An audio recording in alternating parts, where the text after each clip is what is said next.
So many things go wrong when you're starting a company, and often I think people ask, what mistakes should you avoid making? And my answer to that question is don't even bother trying to avoid mistakes, because you're going to make tons of mistakes, right? And the important thing is actually learning quickly from whatever mistakes you make and not giving up, right? And I mean, there are things every single year of Facebook's existence that could have killed us or made it so that it just seemed like moving forward and making a lot of progress just seemed intractable. But you just kind of bounce back and you learn, and nothing is impossible. You just have to kind of keep running through the walls.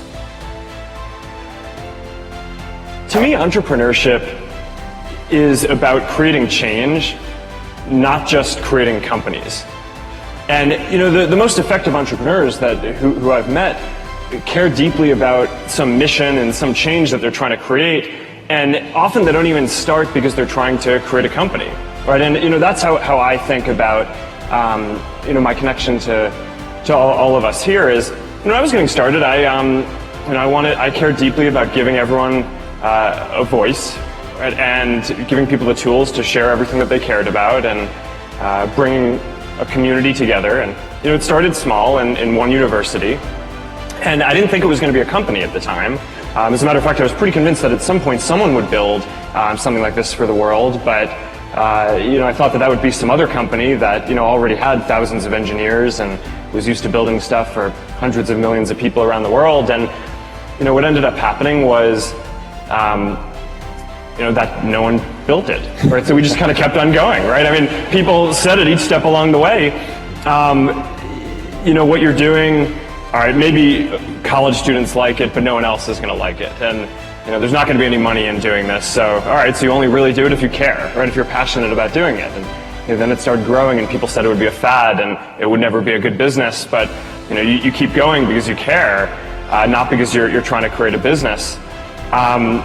Then there's the shift to mobile, where people thought that it wouldn't be a sustainable business. And through each of these things, the entrepreneurs who I think build things that last for a long time keep going because they care fundamentally about the change that they're trying to create in the world, and they're not in it just to build a company.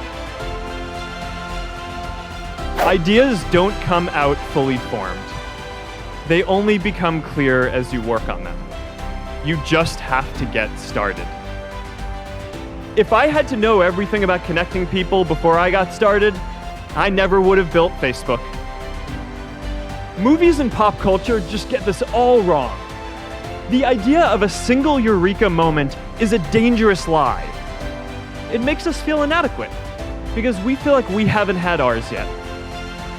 And it prevents people with seeds of good ideas from ever getting started in the first place.